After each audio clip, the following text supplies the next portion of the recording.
But I still think that paying for a minute of happiness for the rest of my life is too high a price. To each his own, Vera replied.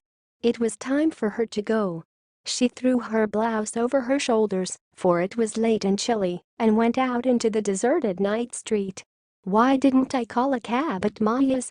Vera asked herself when she realized that her cell phone had already swallowed all the battery power. It wasn't far to walk, but it was kind of scary in the dark.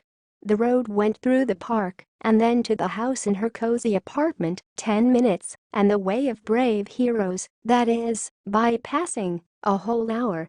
If she and Maya had not quarreled today, Vera would have returned to her friend, but now she was resentful of her and stubbornly made her way to the park. At last Vera found her destiny. Feeder was a mature, confident, intelligent man. He knew exactly what she needed and how to make her happy. She felt that this was her man as soon as she saw him at Zoya's birthday party. Everything he told her was original, and his knowledge seemed limitless. He really liked her too. A stormy romance began with fabulous gifts, moonlit nights, and poetic confessions.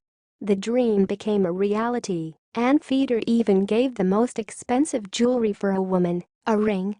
And, if it were not for a small but, Maya would have gladly accepted the invitation to the wedding and would have helped Vera to find outfits for the bride, but there were some circumstances concerning the groom.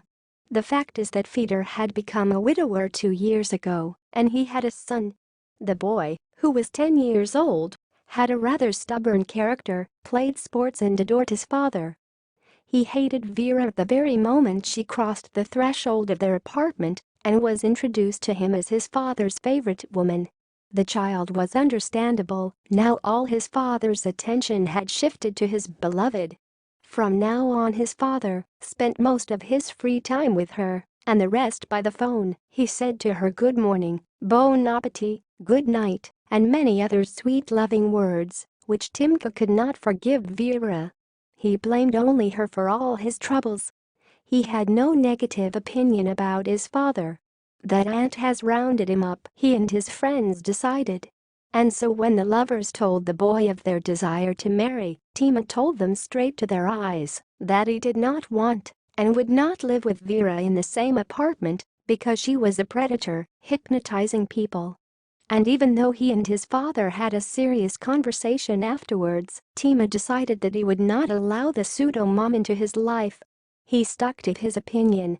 Vera was very nervous at first, but Feeder calmed her down by telling her what a good boy Timka was and that they would definitely have a model family. Vera had already tried on the role of loving and caring hostess of a large home when Maya invited her to her house and armed with all kinds of newspaper clippings and facts from the lives of stars, starlets and ordinary mortals who associate their lives with other people's children, began to convince her friend of the absurdity of her intentions. The evening was spent in a verbal scuffle, but Vera did not want to hear anything. Her life was not a pattern, and nothing bad would ever happen to her. That's what she was telling herself even now as she stepped into the alley of the dark park. Are you always so brave? A voice behind her almost scared her to death. Vera flinched and looked around sharply. There was a man standing in front of her, and in the light of the lantern she could see that he was smiling. She looked at the stranger incredulously. Are you going to the North District? He asked. Yes, she answered timidly. Let's go together, you are not so afraid, and I have more fun. Even if she objected, it wouldn't do much to save her, she thought, and shrugged and headed off down the alley with her unexpected companion. Why are you here so late? She asked after a minute. I left the house. In the middle of the night. And why not, when life is annoying? I mistakenly thought I had the abilities of Makarenko. How so? Vera did not understand. And you are curious. All right, I'll tell you, especially since I want to share what I have with someone. You cannot talk about it with friends, they do not understand. But with a random person, that's exactly what you need. I met a woman, gentle, beautiful, intelligent. I decided that this was my destiny. A month of our romance fully confirmed my assumptions. And then I found out that she, it turns out, has a 12-year-old son. Well, okay, I think we'll play soccer with him, and together we'll root for Schumacher.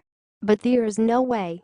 She introduces me to Alexei, that's his name, and his eyes are angry, cutting, as if I'm going to torture him.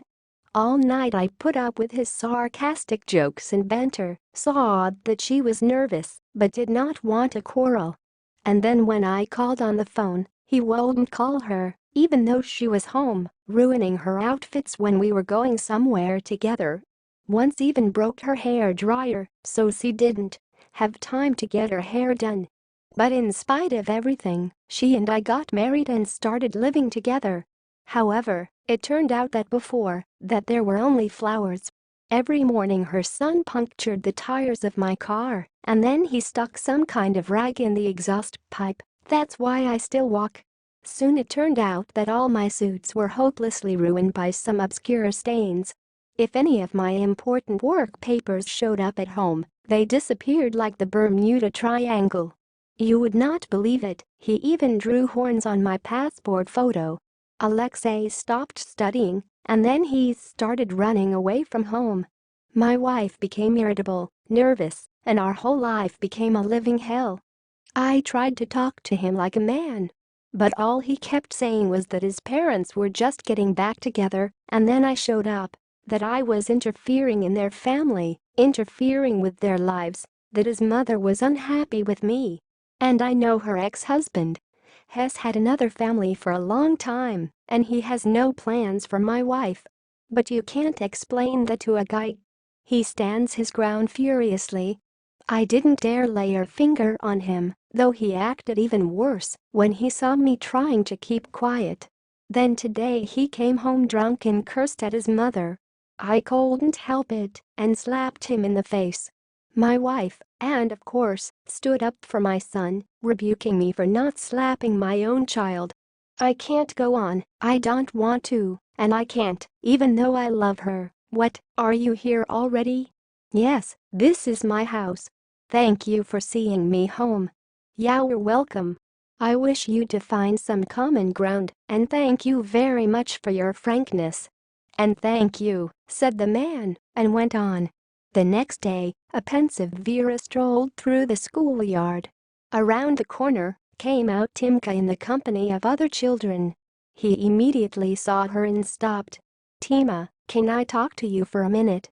He approached her warily.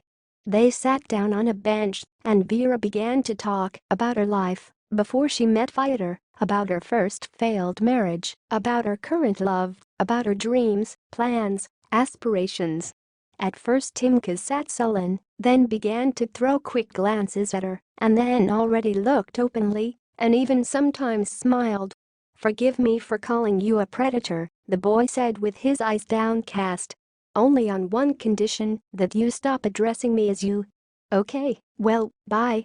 He tossed as he heard the bell for class and ran to school with a different mood. And Vera was still sitting on the bench, looking somewhere in the distance at the white clouds and thinking about how her life could have turned out if Maya and her good intentions had not been there, if she had called a cab from her friend's house, if her cell phone had not run out and she would not have had to brave the dark park and not talk to that stranger. It just had to be.